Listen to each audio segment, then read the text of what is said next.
and I are about the only two in the band who really spend a lot of time on the road, and it shows on us. Playing professionally. We'll introduce the banjo player because he's relevant to this part of the conversation. He also comes to us from Watauga County, North Carolina, around Boone. He's one of the last of the hard driving traditional banjo players. I don't know if anybody here has ever heard of the Johnson Mountain Boys. Yeah. You'll hear a lot of that. You hear a lot of Richard Underwood, and he's playing a lot of that style, that same style. They listen to the same records. This is Tom Isaacs, just 24 years old.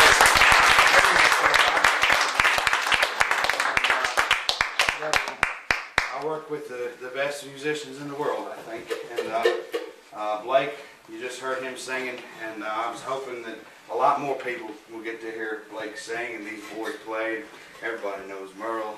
So, but Merle too, he's an underrated fiddle player. Let's bring him around here right now and get him to fiddle you one. We'll get up in A and do you one of the old traditional style fiddle tunes that they play a good bit down around where I'm from, Galax, Virginia. This is relevant to the square dance and the dancing and the mountain music of that area. And Galax has its own distinct heritage. And you go on the map and you'll see mountain area. People think it's Mayberry. They call it Mayberry. Don't ever call it Mayberry when you're down home. If you ever get down there for a visit, please don't call it Mayberry. It might offend someone, okay? But you go from Mount Airy up a road 89 up the mountain, you'll hit Low Gap at the state line, and then Galax. Well, Galax has its own old-time music. Low Gap has its own style, and they have their own style of bluegrass. Cullen Guy, Larry Richardson, people like that came from there.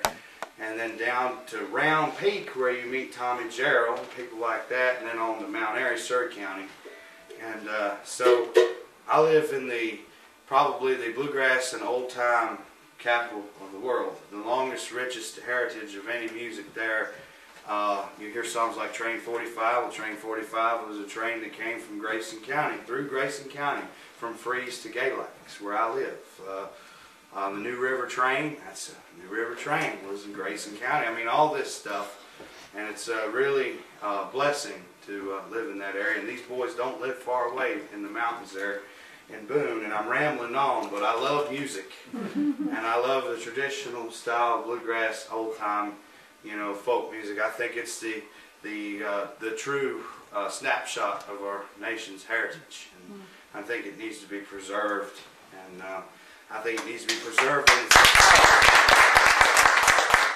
I'm an artist, but I'm also a preservationist and a historian. I've spent my whole life studying every kind of country and bluegrass music. And now, later in the life, the older I get, the more I appreciate the old-time heritage of the area where I live. So I say all that to introduce the fiddle player to you now. He's going to play one that we play a good bit, square dances, things like that down in the area. This is Fiddler Merle Johnson with one called The Road to Columbus.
nothing with it.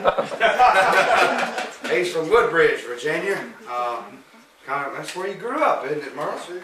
Right there and around the D.C.